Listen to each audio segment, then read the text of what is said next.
छोटी अग्नि मुसीबत में है। समर चिल्लाया, उसका चेहरा चिंता से भरा हुआ था। विक्रम की तारों जैसी आंखें, जो मूल रूप से किसी शांत तालाब की तरह शांत और गहरी थीं, अचानक तारों की तरह टूट गईं और एक ठंडी रोशनी बिखेरने लगीं। हालांकि समर अपनी ही चिंता में इतना खोया हुआ था कि वह युवराज की अचानक ठंडी हो गई नजरों को देख ही नहीं पाया। उसे कुछ कैसे हो सकता है? युवराज का खूबसूरत चेहरा भावहीन था। सचमुच, सचमुच। समर ने विक्रम को तंबू से बाहर निकाला और उत्तर पूर्व की तरफ इशारा करते हुए कहा, देखिए देखिए, आसमान में आग की लपटें उठ रही हैं, छोटी अग्नि को जरूर कुछ हुआ होगा। विक्रम ने बहुत ही घमंड से समर की तरफ देखा, उसकी दुर्घटना से मेरा क्या लेना देना। समर घबराहट में उछल पड़ा, भाई विक्रम, मैं जानता हूं कि आप छोटी अग्नि से नफरत करते हैं, लेकिन ये जिंदगी और मौत का सवाल है। आप इतने उदासीन कैसे हो सकते हैं? छोड़िए, आपसे परवाह की उम्मीद करने से बेहतर है यह उम्मीद करना कि अग्नि अपनी साधना फिर से हासिल कर ले। मुझे अब कोई परवाह नहीं, मैं छोटी अग्नि को बचाने जा रहा हूं। इतना कहकर समर बिजली की गति से वहां से चला गया, जितनी तेजी से हो सके भागते हुए। केवल युवराज ही वहां अकेले रह गए। विक्रम ने समर की दूर जाती हुई पीठ को घूरा, उसकी तारों जैसी आंखें, जो उसकी पलकों के नीचे छिपी थीं, रोशनी और अंधेरे के बीच झिलमिला रही थीं, जो कि अथाह थीं। युवराज ने एक अप्रसन्न भाव के साथ अपना निचला होंठ काटा। समर इतना उतावला कब से हो गया? क्या सलाह का एक और शब्द कहने से उसकी जान चली जाती? युवराज ने अपने दांत पीस लिए और चुपचाप खुद से ही गुस्सा होने लगे। तभी यान यान भागती हुई आई और उसने समर को बाहर भागते हुए देखा। वह चिंतित थी और उसने पूछा, मेरा चचेरा भाई इतनी रात को क्या कर रहा है? क्या हमें आज रात भी यही सब करना पड़ेगा? बगल के तंबू में रिया, जिसे तेज बुखार था, सो रही थी। फैंगिरान, जो बेचैन लग रहा था, उसके बगल में था और उसे ठंडा करने के लिए एक रुमाल का इस्तेमाल कर रहा था। यान यान की बातें सुनकर दोनों को हैरानी का झटका लगा। सच में, इतनी रात को भी परेशानी खड़ी कर रही है। और आसमान, कभी तारों से भरा चमचमाता आसमान अब फीका पड़ गया था। कभी साफ बहती हुई चांदनी अब घने बादलों से घिर गई थी। पागलपन बेकाबू होकर बढ़ रहा था, उसका तेज किनारा किसी खंजर की तरह किसी के भी चेहरे को चीर रहा था, जिससे एक चुभने वाला दर्द हो रहा था। ऐसा लग रहा है जैसे मूसलाधार बारिश होने वाली है। भले ही युवराज कितने भी घमंडी क्यों न हो, लेकिन उनकी खतरनाक और खौफनाक नज़रें उत्तर पूर्व दिशा पर टिकी थीं। उनकी आंखें रोशनी और अंधेरे से झिलमिला रही थीं, जो कि अथाह थीं, जिससे किसी के लिए भी उनके मन के विचारों का अंदाजा लगाना नामुमकिन था। हुआन यी बिना किसी के ध्यान में आए उनके बगल में आ खड़ा हुआ। उसकी आकृति अलौकिक थी और उसकी आंखें गहरी थीं। उसने यान यान से शांति से कहा, चूंकि समर वहां है तो सब कुछ ठीक होना चाहिए। इसके अलावा मूसलाधार बारिश शुरू होने वाली है। विक्रम एक ऐसा इंसान है जिसे साफ सफाई को लेकर बहुत ज़्यादा सनक है। उसे अपने जूतों और मोजों पर कीचड़ और पानी के छींटे पड़ना बिल्कुल पसंद नहीं है, इसलिए वह निश्चित रूप से नहीं जा सकता। यान यान ने राहत की एक लंबी सांस ली। रिया और फैंगिरान, जिन्होंने अग्नि के तंबू पर कब्जा कर लिया था, उन्होंने भी राहत की एक लंबी सांस ली। हालांकि जैसे ही हुआन यी बोला, युवराज ने अपने दाहिने हाथ की मुट्ठी भींच ली। यान यान ने राहत की सांस ली, लेकिन वह अभी भी हार मानने को तैयार नहीं थी। उसने तंज कसते हुए कहा, मेरे चचेरे भाई सच में कुछ तो हैं। क्या उन्हें लगता है कि वे कोई हीरो बन रहे हैं और किसी मुसीबत में फंसी लड़की को बचा रहे हैं?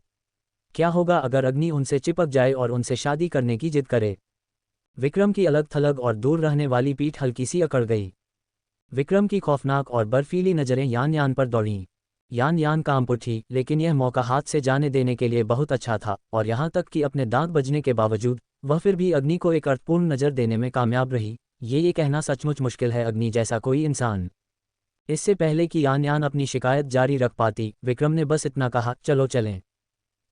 वहाँ मौजूद हर कोई पूरी तरह से सन्न रह गया। निकल रहे हैं? हम इस हवा और बारिश में कैसे निकल सकते हैं? हालांकि जैसे ही युवराज ने वे दो शब्द कहे, वह अपने घोड़े पर कूद पड़े और अगले ही पल गायब हो गए। हुआन यी ने भी जल्दी से प्रतिक्रिया दी। जैसे ही विक्रम अपने घोड़े पर चढ़ा, वह भी किसी अबाबिल एक प्रकार की चिड़िया की फुर्ती के साथ आगे बढ़ा, अपने भूरे लाल रंग के घोड़े पर कूद गया और चिल्लाया, चलो।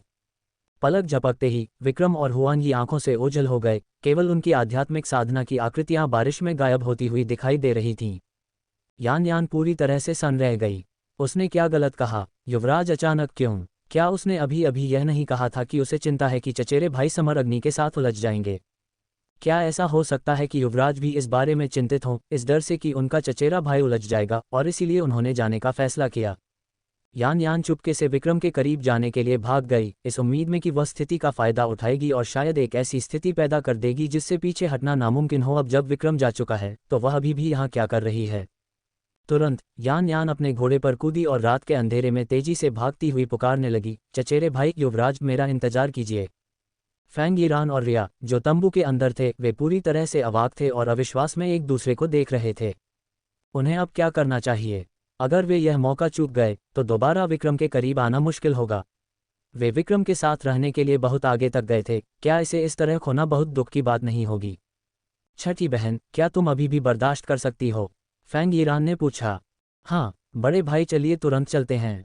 रिया को अग्नि ने बहुत बुरी तरह पीटा था, उसका शरीर कोड़े की वजह से चोट के निशानों से ढका हुआ था। घावों में संक्रमण हो गया था जिससे लगातार तेज बुखार हो रहा था। उसका दिमाग अब जल रहा था और वह भ्रमित थी, लेकिन उसका दिमाग बहुत साफ था। चूंकि वह सामान्य परिस्थितियों में युवराज को अपनी तरफ आकर्षित नहीं कर सकती थी, इसलिए वह उनकी दया पाने के लिए अपनी बीमारी का इस्तेमाल करेगी। इस वक्त अग्नि के परिवार के शिविर में दानव पशु जंगल में रातें स्वाभाविक रूप से बहुत शांतिपूर्ण नहीं होती हैं। रात की निगरानी करते समय अग्नि ने अग्नि तेंदुओं का एक झुंड देखा। अग्नि तेंदुए जन्म से ही आग के गुण वाले होते हैं। उनके पास कोई और कौशल नहीं है, उनका एकमात्र कौशल आग उगलना है जिस पर वे ध्यान केंद्रित कर सकते हैं। अग्नि के पास कुछ भूत भगाने वाली औषधि थी, इसलिए वह खड़ी हो गई और उसने तंबू के चारों ओर एक सुरक्षा घेरा बना दिया। वह खुद सुरक्षा घेरे से बाहर आ गई, उसकी बर्फीली नज़रें आग उगलने वाले तेंदुओं पर टिकी थीं। कुल मिलाकर 100 आग उगलने वाले तेंदुए। घने अंधेरे वाले रात के आसमान में आग उगलने वाले तेंदुओं की आंखें एक खौफनाक हरी रोशनी से चमक रही थीं। जब वे गहराई से अग्नि को घूर रहे थे, उनके नुकीले दांत बाहर निकले हुए थे जो किसी ब्लेड की तरह तेज थे। अग्नि के होंठ हल्के से मुस्कुराए। यह ऐसा है जैसे जब आपको नींद आ रही हो तो कोई आपको तकिया लाकर दे दे। रास्ते में अग्नि के आगे बढ़ने की गति बहुत तेज थी, इतनी तेज कि उसे वास्तविक लड़ाई के माध्यम से अपनी स्थिति को मजबूत करने का समय ही नहीं मिला। नतीजतन, हालांकि अग्नि पहले से ही एक 8वें स्तर की स्पिरिट मास्टर थी, लेकिन उसका साधना स्तर अस्थिर था और उसका शरीर कमजोर था, इसलिए उसे अपनी शारीरिक ताकत को बेहतर बनाने के लिए जीवन और मौत की एक कठिन लड़ाई की सख्त जरूरत है। अग्नि इस वक्त इस बात को छिपा रही है कि उसने अपनी साधना फिर से शुरू कर दी है, इसलिए उसके लिए एक प्रतिद्वंद्वी ढूंढना बेहद मुश्किल है।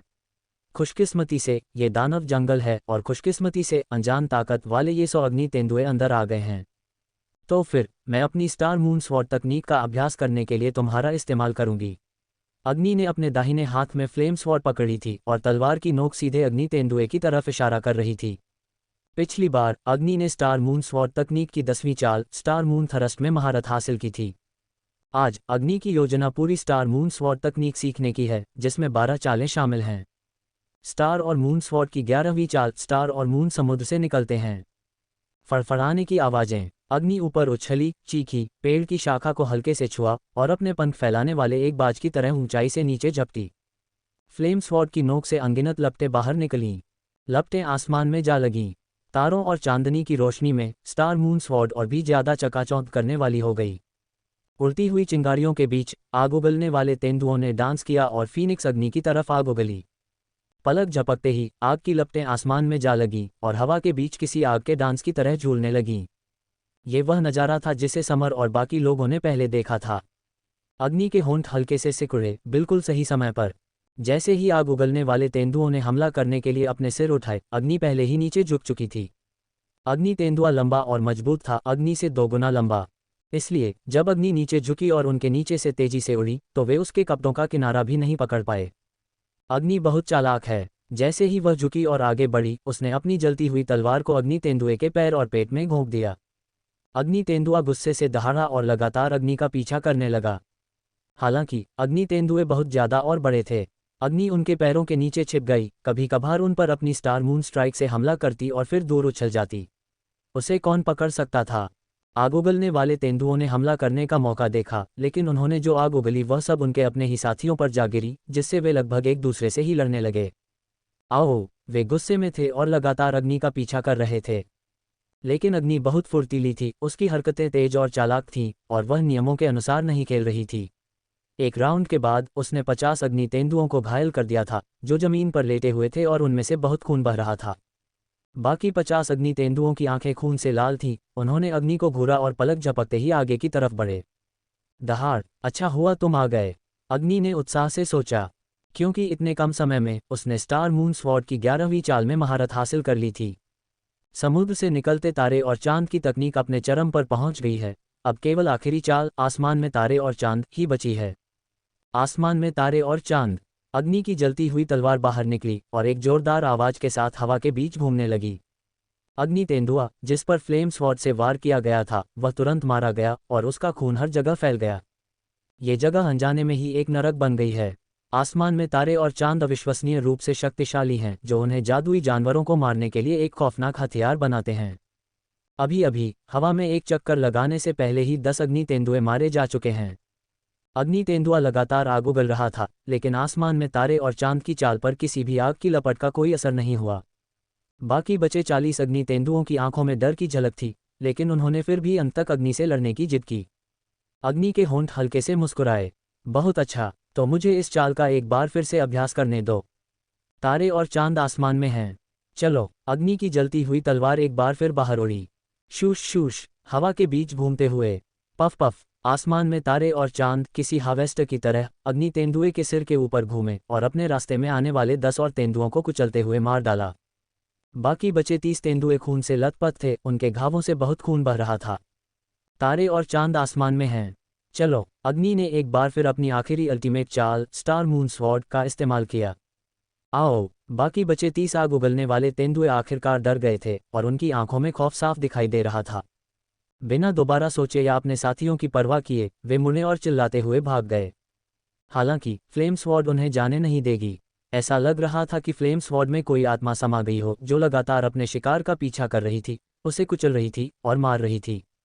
अंततः लगभग सभी 100 आग उगलने वाले तेंदुए एक ही झटके में पकड़े गए। अंततः फ्लेमिंग स्वॉर्ड अग्नि के हाथ में वापस आ गई, जिससे एक स्पष्ट और गर्वित आवाज निकली। अग्नि ने फ्लेम स्वॉर्ड को हैरानी और खुशी से देखा। ये सचमुच एक दिव्य हथियार है। जब इसे स्टार मून स्वॉर्ड तकनीक के साथ जोड़ा जाता है तो यह और भी खौफनाक हो जाता है। फ्लेम स्वॉर्ड और स्टार मून स्वॉर्ड तकनीक के साथ अग्नि के पास अब खुद की रक्षा करने के लिए एक तुरुप का पत्ता है, जिससे राजधानी लौटने पर उसका आत्मविश्वास और भी बढ़ जाएगा। जैसे ही अग्नि तेंदुए की लाश से निपटने वाली थी, उसने देखा कि फ्लेम स्वॉर्ड पीछे की तरफ उड़ी और अग्नि तेंदुए के ऊपर घूमने लगी। यह इंच दर इंच दूर होती गई और जब ये वापस उड़ी तो जमीन पर पड़े आग उगलने वाले तेंदुए धूल के कणों में बदल चुके थे, जो हवा में उड़ गए थे।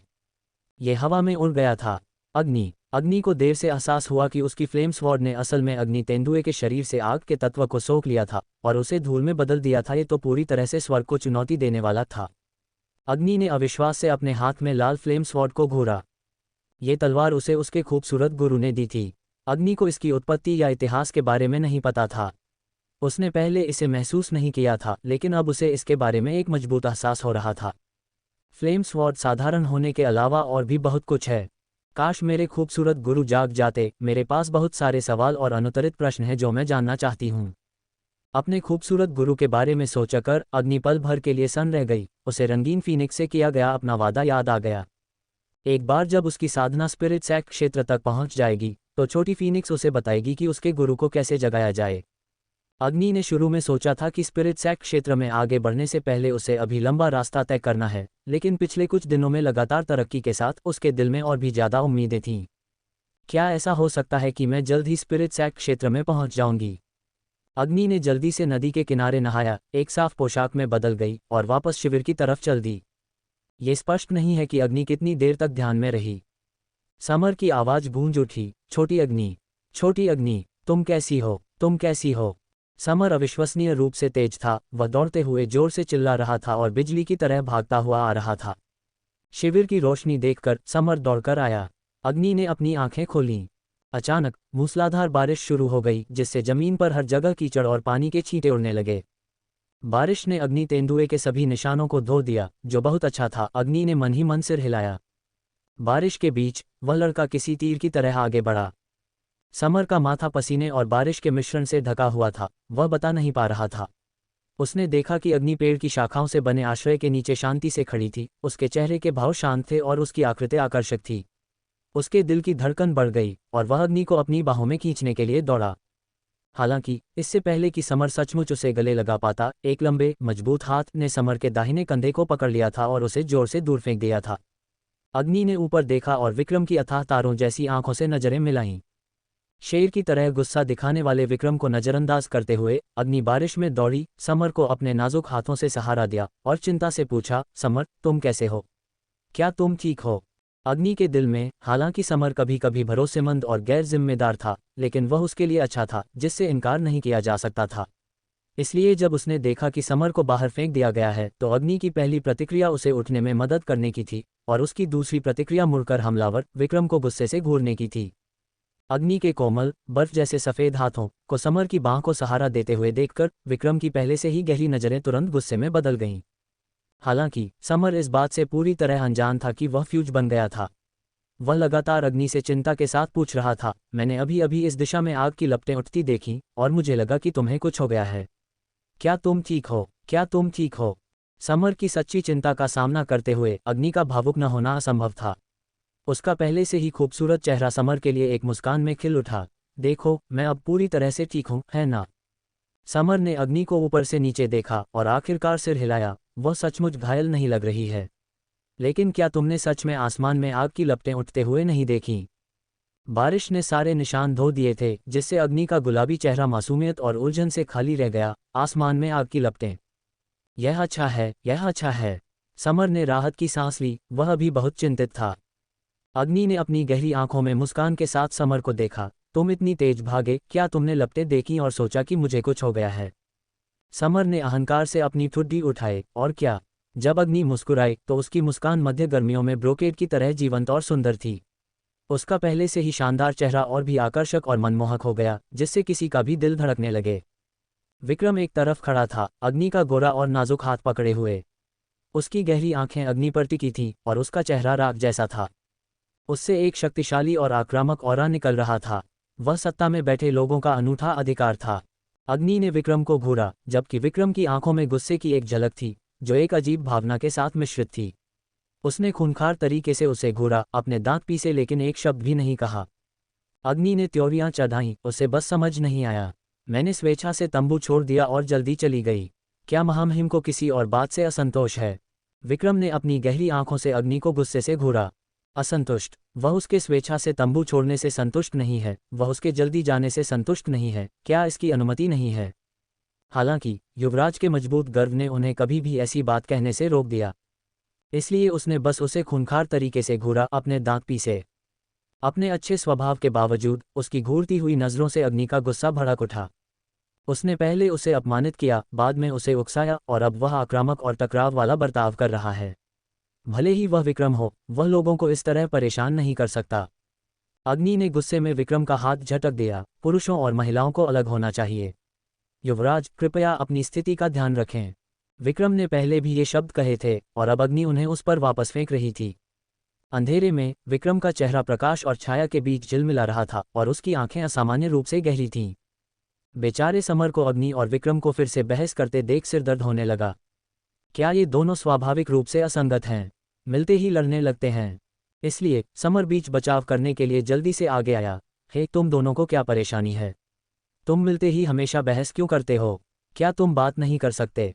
तुम चुप रहो, अग्नि और विक्रम ने एक साथ कहा। उनके शब्द समर की ओर निर्देशित थे, फिर भी उनकी आंखें एक दूसरे पर टिकी रहीं। उनकी नज़रें रोशनी से चमक रही थीं, हर जगह चिंगारियां उड़ रही थीं। समर ने देखा कि जब अग्नि गुस्से में थी तो वह बिल्कुल विक्रम जैसी थी। दोनों एक भयानक ऑरा छोड़ रहे थे। तभी पीछे के लोग भी बारिश का सामना करते हुए पहुंचे। यान यान वास्तव में हुआंग यी के साथ पहुंची। अग्नि और विक्रम को इतने करीब खड़े देखकर यान यान की ईर्ष्या तुरंत भड़क उठी। उसने अग्नि पर चिल्लाया, तुम किस बात पर इतना गर्व कर रही हो? यह मत सोचो कि युवराज विक्रम तुम्हारे लिए आए हैं। अगर तुम सच में ऐसा सोचती हो तो तुम बस अपनी इच्छा पूरी कर रही हो और खुद को सही मान रही हो। अग्नि ने त्योरियां चढ़ाईं और यान यान को घूरा। ये सभी लोग जिन्हें वह नापसंद करती है, क्यों आए? तो फिर उसके जल्दी जाने का क्या मतलब था? यान यान अग्नि के पास दौड़ी और तंज कसा। ये सब चचेरे भाई समर की वजह से है। उसे डर था कि तुम्हें कुछ हो जाएगा, इसलिए वह दौड़कर आया। युवराज विक्रम को डर था कि तुम चचेरे भाई समर के साथ उलझ जाओगी, जो तुम्हें बचाने के लिए वहां था, इसलिए वह जल्दी आ गया। इसलिए अग्नि, अपनी तारीफ मत करो।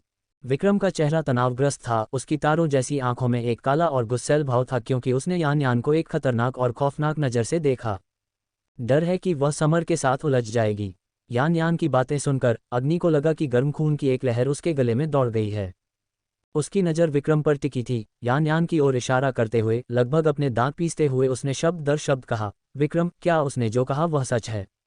विक्रम के ठंडे होंठ कसकर एक साथ दबाए गए थे, जिससे एक पतली सफ़ेद रेखा बन गई थी।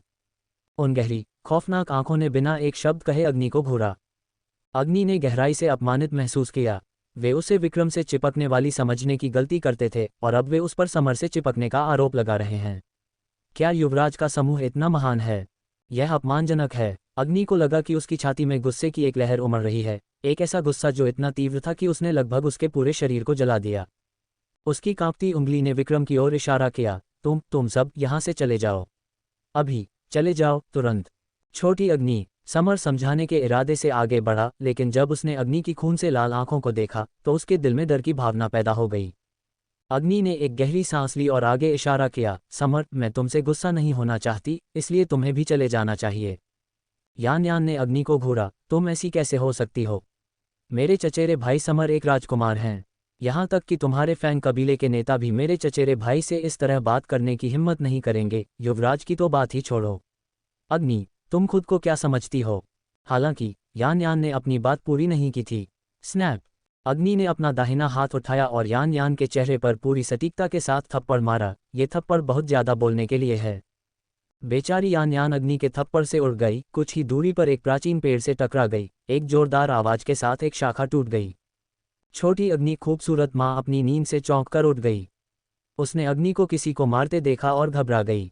उसके नाजुक, कोमल हाथ ने अग्नि की बाँह को छुआ। छोटी अग्नि, अपनी खूबसूरत माँ के सुखदायक शब्दों के तहत उसका गुस्सा धीरे धीरे शांत हो गया। विक्रम ने अग्नि को घूरा। वह उसे बचाने के लिए दया से आया था, लेकिन उसने न केवल इसकी सराहना नहीं की, बल्कि उसने उसे यहाँ से चले जाने के लिए भी कहा। युवराज उच्च जन्म का है और अत्यंत अभिमानी है। उसने बचपन से कभी भी इस तरह का अपमान नहीं सहा है। उसने अपनी मुट्ठी भींच ली और उसके हाथ के पिछले हिस्से की नसें बाहर आ गईं। विक्रम ने गुस्से से अग्नि को घूरा, मानो वह उसे निगल जाना चाहता हो। शक्तिशाली व्यक्ति का भयानक दबाव पूरे शिविर में फैल गया। तापमान 0 बिंदु तक गिर गया और हवा जम गई। बहुत ठंड है। समर कांप उठा। उसने अपना सिर घुमाया और विक्रम की खून की प्यासी आंखों से नजरें मिलाईं और उसकी रीढ़ की हड्डी में सिहरन दौड़ गई। बॉस विक्रम, आप। विक्रम ने अग्नि को घूरा, फिर अचानक मुड़ा और चला गया। कुछ कदम चलने के बाद उसे एहसास हुआ कि समर पीछे नहीं आया था, इसलिए वह मुड़ा और गुस्से से उसे घूरा। अभी इधर आओ। क्रोधित विक्रम भयानक था। हर कोई शांत हो गया, उनके दिल धड़क रहे थे। समर बचपन से ही विक्रम के साथ बड़ा हुआ था और जानता था कि वह सच में बहुत गुस्से में है। उसने इस समय उसे उकसाने की हिम्मत नहीं की, इसलिए वह केवल विक्रम के पीछे भाग सकता था, जबकि मुड़कर अग्नि से कह रहा था, बारिश रुकने के बाद आपको जल्दी से निकल जाना चाहिए, अन्यथा जब हवा चलेगी और आगे फेरी पर ज्वार उठेगा तो आपको 1 महीने की देरी होगी। इस क्षण भी समर अग्नि की परवाह करना नहीं भूला।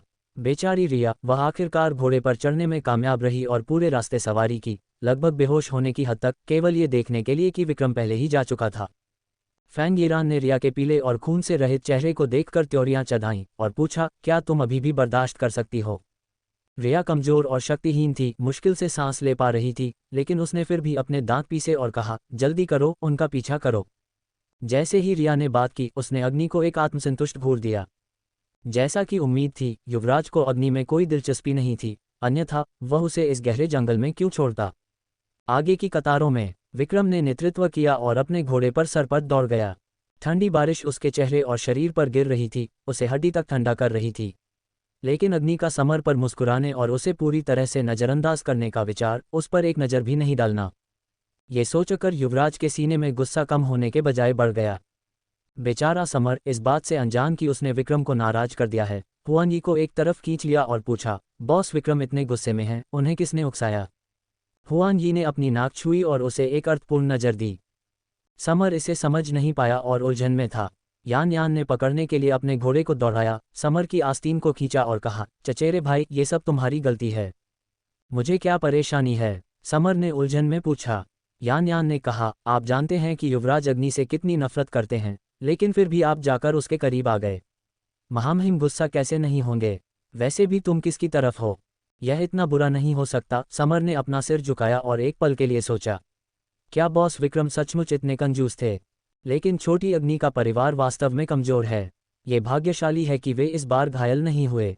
कौन जानता है कि आगे उनका सामना जादुई जानवरों से होगा। क्या होगा अगर वे हिट हो जाएं? इस समय वे अग्नि के शिविर से 100 मील दूर दौड़ चुके थे और वे उससे आगे नहीं रह सकते थे। विक्रम रुका, फिर घोड़े से उतर गया। समर तुरंत चापलूसी करते हुए उसके पास दौड़ा। भाई विक्रम, यह बारिश हो रही है, ये यात्रा के लिए उपयुक्त नहीं है। हम एक ट्री हाउस क्यों नहीं बनाते और बारिश से बचने के लिए अंदर क्यों नहीं जाते? समर ने मूल रूप से सोचा था कि उसे अस्वीकार कर दिया जाएगा, लेकिन उसे आश्चर्य हुआ। युवराज ने समर की ओर अहंकार से देखा और सिर हिलाया। मैं अभी पेड़ काटूंगा और एक छोटा ट्री हाउस बनाऊंगा। हा, जब छोटी अग्नि और अन्य कल आएंगे तो हम रात भर यहीं रुक सकते हैं। इसके साथ ही समर उत्साह से काम शुरू करने के लिए निकल पड़ा। हालांकि विक्रम की गहरी आंखें थोड़ी सिकुड़ी और उसने समर को पुकारा, तुम लंबे समय से स्पिरिट सैक क्षेत्र के शिखर पर अटके हुए हो। समर का दिल अचानक धड़कने लगा। हुआन ये टूट गया है। विक्रम ने ये 5 शब्द हल्के से कहे। समर तुरंत उकसाया गया। वह आगे बढ़ा और हुआन यी का कॉलर पकड़ लिया। कब? ये कब हुआ? विक्रम की गहरी आंखें तेज ठंडे ब्लेड की तरह थीं। अब से तुम बाकी सब चीज़ों को नज़रअंदाज करोगे और केवल साधना पर ध्यान केंद्रित करोगे। लेकिन एल्डर जून, समर विरोध करने ही वाला था। जुओ किंगलुआन टूट गया है, विक्रम ने फिर से हल्के से कहा। समर का दिमाग इस खबर से भर गया था कि जुओ किंगलुआन स्पिरिट सैक्ट क्षेत्र में टूट गया था और उच्च स्पिरिट वेनरेबल क्षेत्र में प्रवेश कर गया था। वह बेहद स्तब्ध था, कोई रास्ता नहीं। जुओ किंगलुआन, वह कैसे टूट गई? विक्रम ने उपहास किया। वह तुम्हारी तरह नहीं है, अपनी प्रतिभा बर्बाद कर रही है। मुझे परवाह नहीं है, मुझे परवाह नहीं है, मैं अभ्यास करना चाहता हूँ। कोई भी मेरे अभ्यास में बाधा नहीं डाल सकता। समर तुरंत क्रॉस लेग बैठ गया और तुरंत एक ध्यान अवस्था में प्रवेश कर गया। जुओ किंगलुआन के प्रचार ने उन्हें एक बड़ा बढ़ावा और प्रेरणा दी। ध्यान में प्रवेश करने से पहले समर ने विक्रम को याद दिलाया, बॉस विक्रम, क्या आप कृपया छोटी अग्नि को जुओ किंगलुआन के प्रचार के बारे में नहीं बता सकते? अगर उसे पता चलेगा तो वह निश्चित रूप से परेशान होगी। विक्रम ने उस सुंदर लेकिन जिद्दी छोटे चेहरे के बारे में सोचा। विक्रम एक पल के लिए स्तब्ध दिखा, फिर उसने बस ठंडेपन से खर्राटे लिए, तुम्हारे लिए क्या है? समर ने अपनी मुट्ठी भींच ली। नहीं नहीं, जुओ किंगलुआन निश्चित रूप से भविष्य में छोटी अग्नि को परेशान करेगा। मुझे अपने कौशल का अधिक अभ्यास करना होगा ताकि मैं भविष्य में छोटी अग्नि की रक्षा कर सकूं। जैसे ही उसने बात की, समर तुरंत एक ध्यान अवस्था में प्रवेश कर गया, जिससे युवराज स्तब्ध रह गए। अग्नि की रक्षा करें। विक्रम ने गहराई से समर को घूरा, उसकी निगाहें गहरी और अथाह थीं। अगर वह लड़की सिर्फ अपना सिर झुकाकर उससे भीख मांग सके तो उसे कौन परेशान कर सकता है? हुआन यी ट्री हाउस से वास्तव में परिचित नहीं था, क्योंकि इस तरह का काम बटलर फैंग द्वारा किया जाता था। विक्रम ने पूर्ण ट्री हाउस की ओर देखा और उसकी आंखें काली हो गईं। हुआन यी का दिल धड़कने लगा, कुछ गड़बड़ थी। जैसी कि उम्मीद थी, विक्रम की आंखें थोड़ी संकुचित हुईं। बहुत छोटा, बहुत छोटा। नहीं, जब बटलर फैंग ने ट्री हाउस बनाया तो ये हमेशा इसी आकार का होता था। वैसे भी वहाँ केवल विक्रम रहता है, इसलिए इसे बहुत बड़ा होने की आवश्यकता नहीं है। ये कितना बड़ा होना चाहिए? हुआन यी को कोई अंदाज़ा नहीं था। इस समय उसे विशेष रूप से बटलर फैंग की याद आती थी। लेकिन इस बार स्टीवर्ड फैंग ने फैंग जियोकी को राजधानी वापस ले जाया और कोई नहीं जानता कि वह कब वापस आएगी। जैसे ही हुआन यी खुद से बड़बड़ा रहा था, बटलर फैंग वापस आ गया। हुआन यी बहुत खुश हुआ और उसने तुरंत मामले को स्टीवर्ड फैंग को सौंप दिया। इसलिए स्टीवर्ड फैंग के पदभार संभालने के बाद ट्री हाउस फ्लैट और स्थिर, साफ सुथरा और हरियाली के साथ बनाया गया था। हालांकि एक नज़र डालने के बाद विक्रम ने फिर भी त्योरियां चढ़ाईं। उसकी निगाहें गहरी थीं और उसके चेहरे पर अप्रसन्नता दिखाई दे रही थी। हुआन यी और स्टीवर्ड फैंग ने घबराहट में एक दूसरे को देखा। क्या ये बहुत छोटा है? क्या हमें इसे बड़ा बनाना चाहिए? हुआन यी ने पूछा। विक्रम अपनी पीठ के पीछे हाथ रखकर खड़ा था, शांत और कुलीनता दिखा रहा था, लेकिन उसकी स्पष्ट पुतलियों ने उसकी नाराजगी प्रकट की। एक और बनाओ। हाँ, हुआन यी के मन में एक सवाल उठा। बॉस विक्रम ने पहले कभी उनके रहने के लिए कोई दूसरी जगह बनाने का जिक्र नहीं किया था। क्या हो रहा था?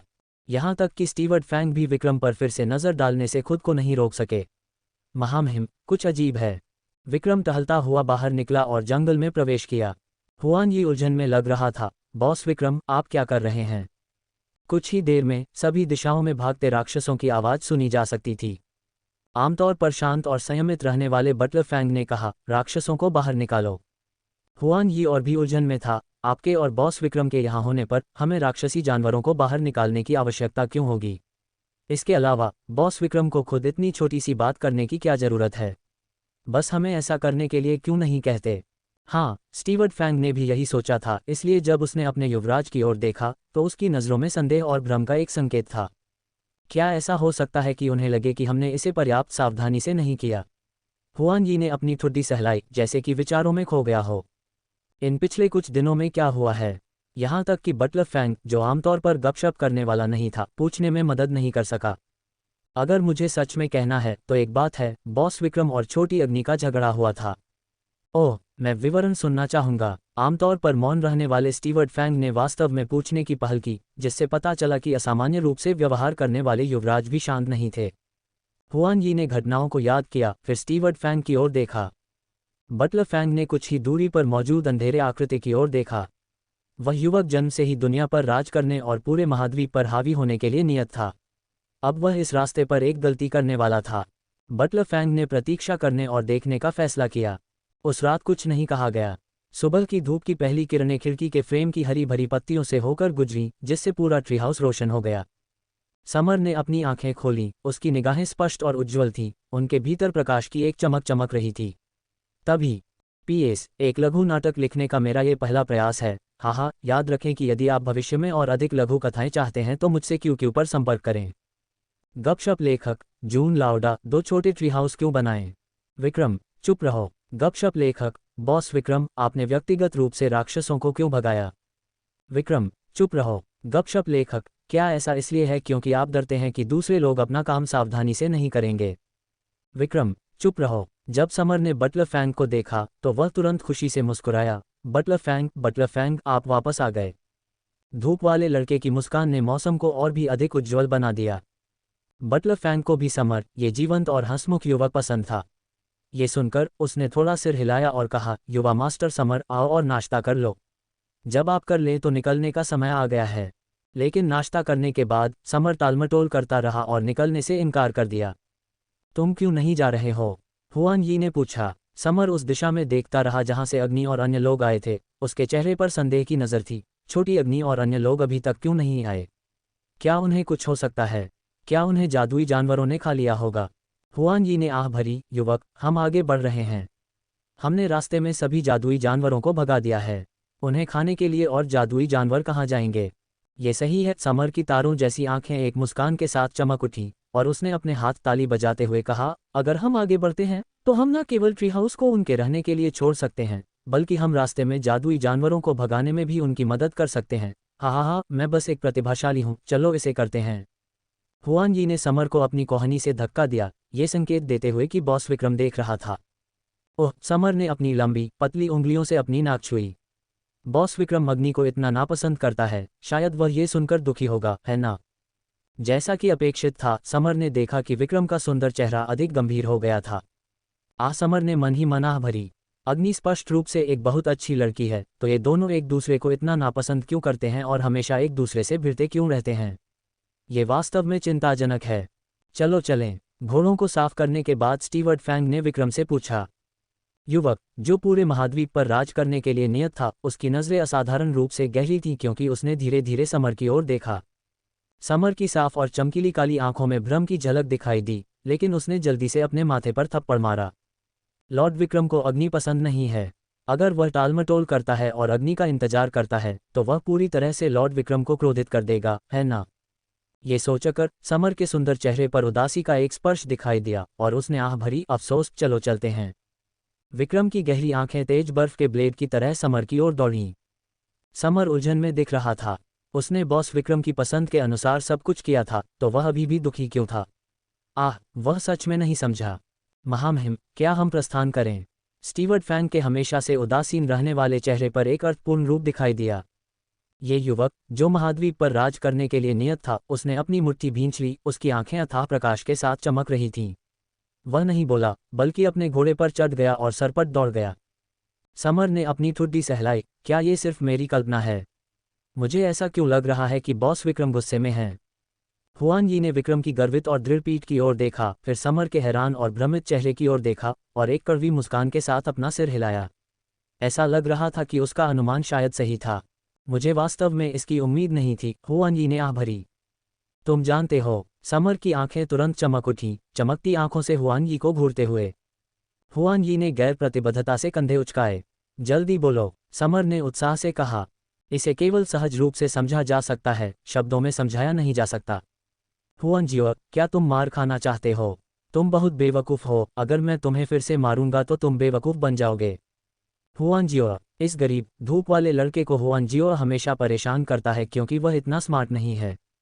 जैसा कि अपेक्षित था, अग्नि और उसका समूह शाम को उस स्थान पर पहुंचे। जब उन्होंने साफ और सुथरा छोटा ट्री हाउस देखा तो खूबसूरत माँ बहुत खुश हुई। खूबसूरत माँ को और भी अधिक खुशी इस बात से हुई। जैसे ही उन्होंने यात्रा की, ऐसा लगा जैसे कोई उनके लिए मार्ग प्रशस्त कर रहा हो, एक के बाद एक सुंदर ट्री हाउस और तैयार शिकार दिखाई दे रहे हों। लेकिन अग्नि बहुत दुखी थी। वह खेती करना चाहती है। उसे वास्तविक दुनिया के अनुभव की आवश्यकता है। हम राजधानी लौटने वाले हैं। मैं अपनी खेती को बेहतर बनाने के लिए कड़ी मेहनत कैसे नहीं कर सकती? नहीं तो मुझे टुकड़े टुकड़े कर दिया जाएगा और पूरा निगल लिया जाएगा। इसलिए जब अग्नि ने दृढ़ निश्चय के साथ जंगल में जादुई जानवरों के खिलाफ एक बड़ी लड़ाई लड़ने की तैयारी की तो उसने पाया वहां बिल्कुल कोई राक्षस नहीं है। अग्नि स्तब्ध थी। ये कैसे संभव है? ये जमे हुए जंगल का एक विस्तार है जहां राक्षसों को स्वतंत्र रूप से घूमना चाहिए और हर जगह खतरा छिपा हुआ है जो इसे एक रोमांचक और खतरनाक जगह बनाता है। लेकिन वास्तव में यहाँ बिल्कुल भी नहीं है। एक भी नहीं। ट्री हाउस के पास कोई नहीं है तो हम उन्हें वॉरक्राफ्ट फॉरेस्ट में गहराई से कैसे नहीं खोज सकते? अग्नि ने इस पर विश्वास करने से इनकार कर दिया। अंकल क्यू को अपनी सुंदर माँ की रक्षा करने के लिए कहने के बाद उसने फ्लेम स्वॉर्ड को पकड़ लिया और जमे हुए जंगल में दौड़ गई, हर जगह जादुई जानवरों से लड़ने के लिए खोज कर रही थी। लेकिन शक्तिशाली जादुई जानवरों को तो छोड़ ही दें, हमने एक छोटे सफ़ेद खरगोश का सामना भी नहीं किया। पूरा जंगल पूरी तरह से शांत था, उसके अलावा कोई अन्य आवाज़ नहीं थी। एक भयानक शांति। ये कैसे हो सकता है? अग्नि गहरे संदेह और भ्रम से भर गई थी। अगर वे जादुई जानवर जंगल में नहीं रह रहे हैं तो वे सब कहाँ गए हैं? अब वह किससे लड़ेगी? अग्नि लगभग आंसू में थी। उसने कभी नहीं सोचा था कि कोई राक्षसों को पहले से दूर भगा देगा। अगर उसे सच्चाई पता होती तो उसे आश्चर्य होता कि क्या वह आंसू बहाएगी। अग्नि ने मूल रूप से सोचा था कि उसकी खेती स्पिरिट मास्टर दायरे तक बढ़ सकती है, लेकिन क्योंकि उसके पास उसके साथ मुकाबला करने के लिए जंगल में जादुई जानवरों की कमी थी, यहाँ तक कि छोटे बाघ के शावक द्वारा आपूर्ति की गई आध्यात्मिक ऊर्जा के साथ अग्नि केवल 9वें स्तर के स्पिरिट मास्टर दायरे तक टूट गई। वह स्पिरिट सैक्ट क्षेत्र से केवल एक कदम दूर थी, लेकिन अंत में वह उस सीमा को पार नहीं कर सकी। यहाँ तक कि अग्नि खुद भी नहीं जानती थी कि वह कब कर पाएगी। इससे पहले कि हम इसे जान पाते, हम राजधानी में आ गए थे। सिग, राजधानी शहर के इतने करीब होने के कारण अग्नि केवल असहाय होकर आह भर सकती थी। जूनवू साम्राज्य, शाही राजधानी। राजधानी जूनवू साम्राज्य का केंद्र थी। पूरा राजधानी शहर एक विशाल अवर्णनीय इमारत जैसा दिखता है जो एक प्राचीन बेहेमोत की तरह राजसी है, भव्य और भव्य है, जो एक विस्मयकारी उपस्थिति को प्रदर्शित करता है। शहर का द्वार विशाल था, 100 फुट ऊंचा था और शहर की दीवार के नीचे खड़े लोग इतने छोटे दिख रहे थे कि उन्हें नजरअंदाज किया जा सकता था। अग्नि के लिए राजधानी कोई अजनबी नहीं थी। आखिर वह जन्म से लेकर 8 साल की उम्र तक वहीं रही थी। 5 साल बाद वापस लौटने पर अग्नि में मिली जुली भावनाएं थीं।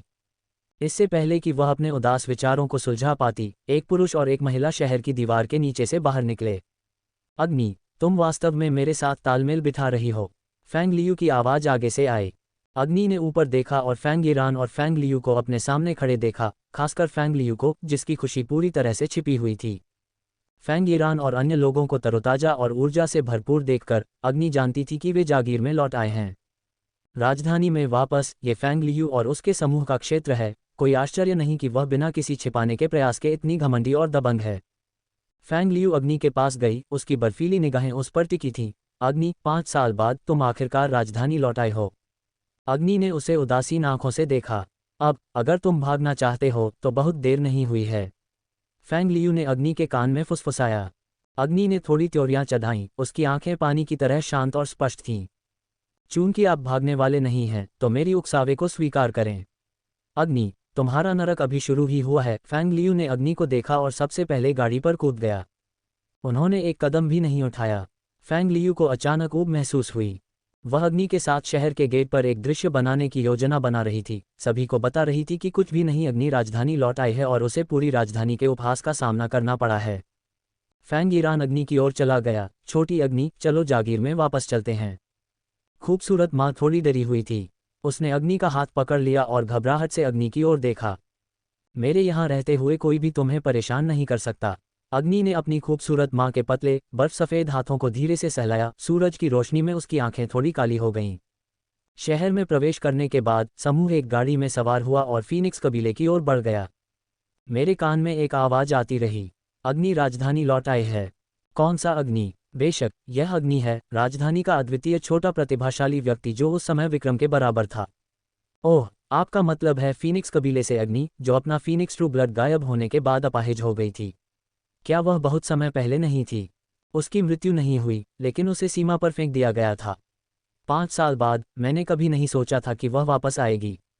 वह पहले से ही बकवास का एक टुकड़ा है और वह अभी भी मुझ पर अपनी पीठ फेर रही है। क्या वह नहीं जानती कि बदले में उसे केवल उपहास और उपहास ही मिलेगा? अग्नि ध्यान की स्थिति में प्रवेश करते हुए अपनी आंखें बंद करके गाड़ी में क्रॉस लेग बैठ गई। ये दुनिया जहां मार्शल आर्ट का बोलबाला है, प्रतिभा की स्थिति से गिरने के बाद सभी आवाजें उपहास और उपहास हैं। स्पष्ट रूप से यह जुओ किंगलुआन ही थी जिसने अपने फीनिक्स ट्रू ब्लड को नष्ट कर दिया था, लेकिन वह बन गई जिसे अपमानित किया गया था। जुओ परिवार ने वास्तव में पैंतरेबाजी की कला में महारत हासिल कर ली है। क्या आपको याद है, कोई ऐसा व्यक्ति था जो उस समय अग्नि जितना ही प्रसिद्ध था? बेशक मुझे पता है, वह जुओ किंगयुन है, जुओ परिवार की सबसे बड़ी बेटी। जुओ किंगयुन क्या है? अब उसे जुओ किंगलुआन कहा जाता है। किंगलुआन का अर्थ है असली फीनिक्स।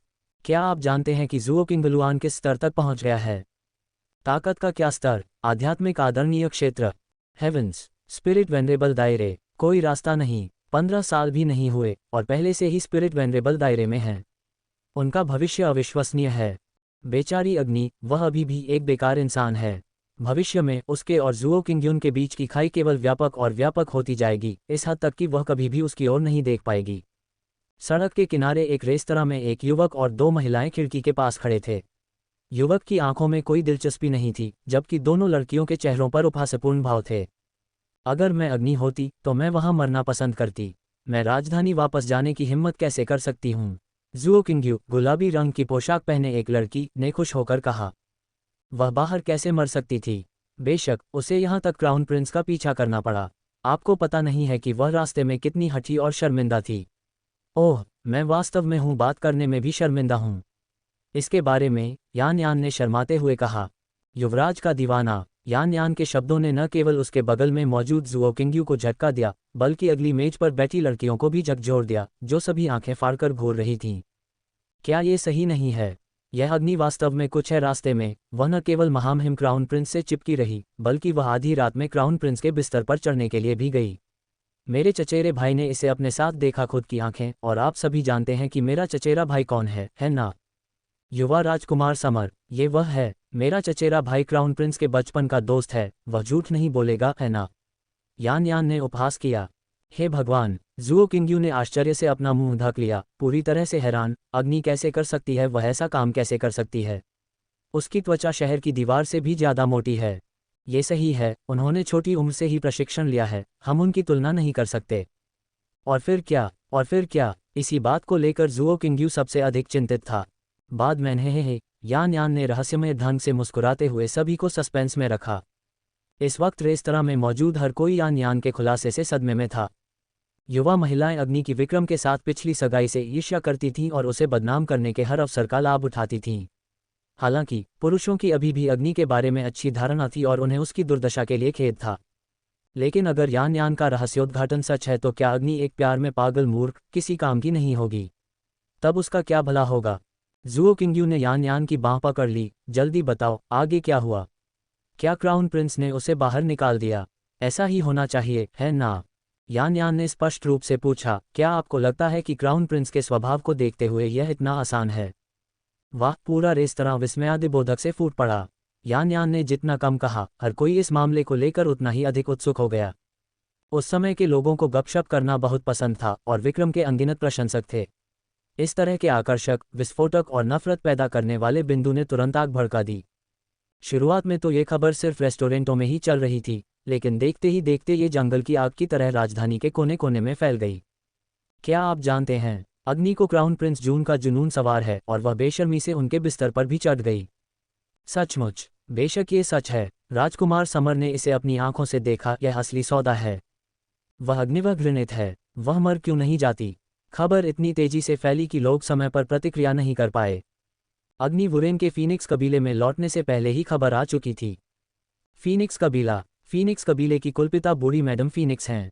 जब से मास्टर फैंग ने घर छोड़ा है, पूरे फैंग कबीले का प्रबंधन मैडम फैंग द्वारा किया गया है। वह प्रतिष्ठित, ठंडी, सख्त और मांग करने वाली है और उसके साथ रहना बिल्कुल भी आसान नहीं है। मैडम फैंग के 3 बेटे थे। सबसे बड़े बेटे फैंगकिन के 2 बेटे और 2 बेटियां थीं और दूसरा बेटा अग्नि का पिता था। फैंग जियोकी के जन्म से पहले ही अग्नि, उसके दत्तक पिता, रहस्यमय तरीके से गायब हो गए थे और तब से उनकी कोई खबर नहीं है। अग्नि के सबसे बड़े चाचा फैंगकिन के 2 बेटे थे, फैंगिरान और फैंगलियर। उनकी 2 बेटियां भी थीं, फैंगी और फैंगलियू। अग्नि और फैंग जियोकी क्रमशः 5वें और 7वें स्थान पर हैं। इसलिए शेष खाली बच्चे सभी अग्नि के तीसरे चाचा के पास से आए थे। हालांकि इस तीसरे चाचा का पूरा परिवार स्थानीय पदों पर आसीन था, इसलिए फैंग कबीले की आबादी अपेक्षाकृत सरल थी। मुख्य घर के अंदर, माँ, मैंने अब तक यही सारी खबरें सुनी हैं। बूढ़ी औरत पहली पत्नी मैडम वांग के साथ खड़ी थी, जो उसे बाहर फैल रही अफवाहों के बारे में बता रही थी। बूढ़ी औरत की भौहें घनी और नुकीली थीं और जब उसने थोड़ी त्योरियां चढ़ाईं तो वे 2 तेज चाकुओं की तरह दिखीं, जिससे किसी की भी रीढ़ में सिहरन पैदा हो गई। ये निश्चित रूप से एक मजबूत महिला है जो दूसरों के प्रति क्रूर है, लेकिन खुद के प्रति और भी अधिक क्रूर है। बूढ़ी औरत बौद्ध प्रार्थना मोतियों का जाप कर रही थी, लेकिन उसकी आंखों में एक खतरनाक चमक कौंध गई। उसके आने से पहले ही ऐसी अफवाहें फैल रही हैं। क्या होगा अगर वह आती है? क्या इस तरह वह परिवार में अपनी बहनों की प्रतिष्ठा खराब करती है? बूढ़ी औरत की भौहें तन गईं, उसके चेहरे के भाव ठंडे और परेशान करने वाले हो गए। प्रथम मैडम और पुरानी मैडम कई वर्षों तक एक साथ रही थी, लेकिन जब पुरानी मैडम को ठंड लगती थी तो वह अभी भी आशंकित महसूस करती थी। वह व्यक्ति अभी तक नहीं आया है, कोई गलतफहमी हो सकती है, कौन जानता है। पहली मैडम का मतलब अच्छा ही लग रहा था। हालांकि बूढ़ी औरत ने उपहास किया, गलतफहमी। तथ्य यह है कि वह ऐसी गलतफहमी पैदा कर सकती है, ये दर्शाता है कि वह मूर्ख है। अन्य लोग बड़े होने के साथ होशियार हो जाते हैं, उसके विपरीत जो उम्र के साथ अधिक से अधिक मूर्ख होती जाती है। पहली मैडम के चेहरे पर एक खुश और व्यंग्यात्मक मुस्कान आ गई, लेकिन उनकी आंखें झुकी हुई थीं और उनकी घनी पलकों ने उनकी आंखों के उपहास को छिपा लिया था, जिससे कोई भी उनके भाव को नहीं देख पाया। अपनी आंखों के उपहास को छिपाने के बाद पहली मैडम ने धीरे से सलाह दी, दादी, छोटी अग्नि लोगों से निपटने में काफ़ी समझदार है और वह अपने शब्दों और कार्यों को लेकर बहुत सावधान रहती है। हालांकि इससे पहले कि पहली मैडम अपनी बात पूरी कर पाती, बूढ़ी मैडम ने ठंडेपन से कहा, अपनी मर्यादा का ध्यान रखो। अपनी मर्यादा का ध्यान रखने पर ही क्या तुम ऐसी गपशप को आकर्षित करोगी? शायद ये दूसरों की ईर्ष्या मात्र हो। हे, बूढ़ी औरत मुस्कुराई, दूसरों को उसके बारे में ईर्ष्या होने की क्या बात है? क्या उसके पास अभी भी कुछ ऐसा है जिससे दूसरों को ईर्ष्या होगी? पहली पत्नी फिर से कुछ कहना चाहती थी, लेकिन बूढ़ी औरत ने अपना हाथ हिलाते हुए कहा, तुम्हें उसकी ओर से बोलने की जरूरत नहीं है। पहली मैडम कुछ कहना चाहती थी लेकिन हिचकिचाई और आखिरकार एक असहाय आह के साथ जवाब दिया। हालांकि उन झुकी हुई आंखों में एक मुस्कान झिलमिला उठी। अग्नि, ओ अग्नि, बूढ़ी औरत ने पहले ही एक पूर्वाग्रह बना लिया है। मैं देखना चाहूंगी कि तुम इससे कैसे निपटती हो। तभी अग्नि और उसके दल की गाड़ी फैंग निवास के द्वार पर पहुंची। फीनिक्स कबीला कभी राजधानी के 9 महान परिवारों में से एक था। हालांकि हाल के वर्षों में इसका पतन हुआ है, लेकिन इसकी विरासत अभी भी बनी हुई है। विशाल दीवारें और गंभीर भूरा द्वार इसे एक विशाल रूप देते हैं। एक सुनहरा अग्नि फीनिक्स पत्थर की मूर्ति, जो एक प्राचीन पौराणिक जानवर के ऑरा से ओतप्रोत है, दीवार के ऊपर मंडरा रही है। इसका सिर द्वार के बिल्कुल बीच में स्थित है। उन फीनिक्स आंखों को थोड़ा सिकोड़ दिया गया था। चाहे आप किसी भी कोण से खड़े हों, आप महसूस कर सकते थे कि वे फीनिक्स आंखें आपको घूर रही हैं। कई लोग जो इस द्वार से गुजरे थे, वे इस प्राचीन अग्नि फीनिक्स पत्थर की मूर्ति की निगाह से डर गए थे और भयभीत हो गए थे। द्वार कसकर बंद था और ऐसा कोई संकेत नहीं था कि इसे खोला जाएगा। साधारण गाड़ी सीधे साइड के द्वार से प्रवेश कर गई और एक संकरी ब्लूस्टोन सड़क पर चली गई। असमान कोबलस्टोन सड़क ने गाड़ी में बैठे लोगों को काफी असहज महसूस कराया। खूबसूरत माँ ने अग्नि की ओर दयनीय रूप से देखा। उन्होंने राजधानी की अपनी याददाश्त नहीं खोई थी। 5 साल पहले हुई घटनाएं अभी भी उन्हें डराती थीं जब वह उनके बारे में सोचती थीं, और उनके चेहरे पर एक आहत भाव दिखाई दे रहा था। अग्नि ने अपनी खूबसूरत माँ की पतली, जेड जैसी बाँह को पकड़ा और हल्की सी मुस्कुराई। खूबसूरत माँ, चिंता मत करो, मैंने सब कुछ संभाल लिया है। जब अग्नि अपनी खूबसूरत माँ को सांत्वना देती थी तो वह हमेशा यही कहती थी। खूबसूरत माँ, जिसने शुरू में कुछ डर और दयनीय आंखें दिखाई थीं, धीरे धीरे अग्नि के सांत्वना देने वाले शब्दों से शांत हो गई। हाँ, छोटी अग्नि के यहाँ होने से माँ को डर नहीं लगता। अग्नि कड़वाहट से मुस्कुराए। इस विश्वासघाती राजधानी में उसकी ताकत केवल स्पिरिट मास्टर के 9वें स्तर पर थी। वह अपनी खूबसूरत माँ की रक्षा कैसे कर सकती थी? अग्नि बेताबी से मजबूत बनना चाहती है ताकि वह अपने सबसे महत्वपूर्ण परिवार की रक्षा कर सके। अपनी खूबसूरत माँ के बारे में सोचते हुए अग्नि अपने छोटे भाई के बारे में सोचने से खुद को नहीं रोक पाए। वह सोच रही थी कि विक्रम द्वारा उसे दूर ले जाने के बाद फेंग जियो की कैसा कर रहा होगा। क्या वह अच्छी तरह से खा रहा था और रह रहा था? क्या कोई उसे परेशान कर रहा था? क्या उसके साथ दुर्व्यवहार किया जा रहा था? जैसे ही अग्नि अपने विचारों को भटकने दे रही थी, गाड़ी ब्लूस्टोन पथ से मुड़ गई और दूसरे द्वार में प्रवेश कर गई। गाड़ी एक अगरबत्ती जलने में लगने वाले समय से चल रही थी कि यह अचानक रुक गई। रिया की घमंडी आवाज़ गूंज उठी, अग्नि, हम तुम्हारे घर पहुंच गए हैं। जल्दी करो और गाड़ी से उतरो। अग्नि के विचार तुरंत गायब हो गए और वह वास्तविकता में लौट आए। अग्नि सबसे पहले गाड़ी से नीचे कूदी। उसकी आकृति एक अबाबील की तरह हल्की और सुंदर थी।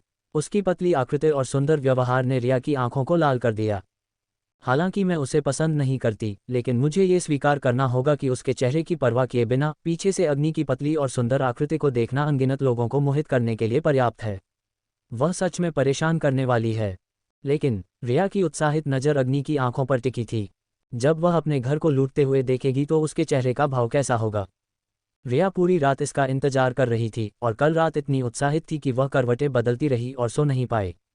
हालांकि गाड़ी से उतरने के बाद अग्नि की पहली प्रतिक्रिया अपने सामने के दृश्य को देखने की नहीं थी, बल्कि मुड़ने और अपनी खूबसूरत माँ की मदद करने की थी, जिनका सुंदर रूप और पतली कमर थी। इसके बजाय च्यूलिंग सबसे पहले आश्चर्य से चिल्ला उठी, क्या? हम यहाँ कैसे आ गए? ये कैसे हो सकता है? ये शुरू हो रहा है। ये शुरू हो रहा है। रिया ने अग्नि के चेहरे के भाव को गहराई से देखा, उसकी आंखें बिल्कुल वहीं चिपकी हुई थीं। अग्नि ने अपनी खूबसूरत माँ को गाड़ी से नीचे उतरने में मदद की, ये सुनिश्चित करते हुए कि वह मजबूती से खड़ी हैं। फिर वह अपने सामने का दृश्य देखने के लिए मुड़ी। यह एक निचला, जीर्ण शीर्ण आंगन है। आंगन खरपतवारों से भरा हुआ था, घर टूटा फूटा था और यहाँ तक कि दीवारों में भी स्पष्ट दरारें थीं। उस छत को देखो, टूटी हुई टाइलें हर जगह पड़ी हैं, बस फूस लगी हुई है। अग्नि को यह आंगन याद है। कई युवा लोगों को यह आंगन एक विक्षिप्त दूसरे दादा के घर के रूप में याद है। सालों पहले इस पर बिजली गिरी थी और तब से इसे दुर्भाग्य का शगुन माना जाता है। मेरे दूसरे दादा के गायब होने के बाद इसे खाली छोड़ दिया गया और यह एक परित्यक्त घर बन गया। अब क्या वे अपने परिवार को यहाँ रहने देने वाले हैं? दादी झाओ असंतुष्ट दिख रही थीं। गाड़ी यहाँ क्यों रुकी है? ये हमारे फूल तितली मंडप से काफ़ी दूरी पर है। रिया की प्रमुख नौकरानी कईयू ने अपना मुंह ढका और हंसी, दादी झाओ को गलतफहमी हुई होगी। बटरफ्लाई पवेलियन वह जगह है जहां हमारी छठी मिस अब रहती है, वह आपका कैसे हो सकता है? दादी झाओ और च्यूलिंग दोनों ने आंखें फाड़ कर देखा, उनकी आंखें अविश्वास से भरी थीं। गुस्से से दादी झाओ का चेहरा विकृत हो गया, ये तुम्हारा कैसे हो सकता है? हुआडाई हुआन स्पष्ट रूप से वह जगह है जहां हमारे परिवार की दूसरी शाखा रहती है। बूढ़ी औरत ने खुद इसे उस समय हमें आवंटित किया था। इसे ऐसे ही कैसे खाली किया जा सकता है? नहीं, मुझे बूढ़ी औरत से खुद पूछना होगा। च्यूलिंग अब और नहीं रुक पाए, उसने अपनी मुट्ठियां भींच लीं, ये बहुत हो रहा है। क्या ये खुल्लम खुल्ला डकैती नहीं है?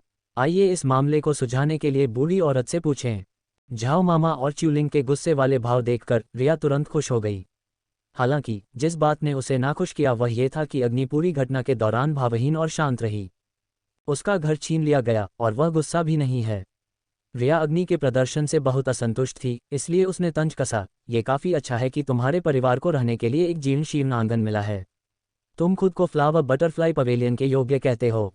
क्या तुम अपनी खुद की कीमत नहीं जानते? मुफ्त में खाने के अलावा तुम हमारे फीनिक्स कबीले में क्या योगदान दे सकते हो? अग्नि की स्पष्ट ठंडी आंखों ने रिया को घूरा, उनकी नज़र शांत थी, फिर भी एक ठंडी चमक भीतर चमक रही थी। रिया ने अग्नि को आत्मसंतुष्टि से देखा, क्या तुम आश्वस्त नहीं हो? तुम्हें बेकार होने के लिए किसने कहा? तुम स्थिति को स्पष्ट रूप से क्यों नहीं देख सकती? तुम्हें ये जानना चाहिए कि तुम अतीत में बेकार थी, तुम अभी बेकार हो और तुम अपनी बाकी जिंदगी के लिए बेकार ही रहोगी। एकदम बेकार। अग्नि के हाथ, जो उसकी हल्के पीले रंग की तितली की आस्तीन के भीतर छिपे हुए थे, मुट्ठी में बंधे हुए थे। कचरा, हे! उसकी वर्तमान ताकत रिया को एक ही मुंह से उड़ाने के लिए पर्याप्त है, जिससे वह खून की खांसी खांसती रह जाए और 3 महीने के लिए बिस्तर पर पड़ी रहे, हिलने डुलने में असमर्थ। लेकिन अग्नि ने अपने पास खड़ी अपनी पतली और नाजुक माँ की ओर देखा। वह अकेली नहीं थी, उसके पास जिम्मेदारियां थीं, इसलिए उसे इसे सहना पड़ा। हम पहले ही 5 साल सह चुके हैं, अब थोड़ा और समय क्या है? अग्नि हल्की सी मुस्कुराए, रिया, तुम बहुत घमंडी लग रही हो। घमंडी? हा, मेरी पांचवी बहन, मुझे वास्तव में ये शब्द पसंद है। रिया की आवाज़ धीमी थी, उसका चेहरा एक क्रूर उपहास में बदल गया।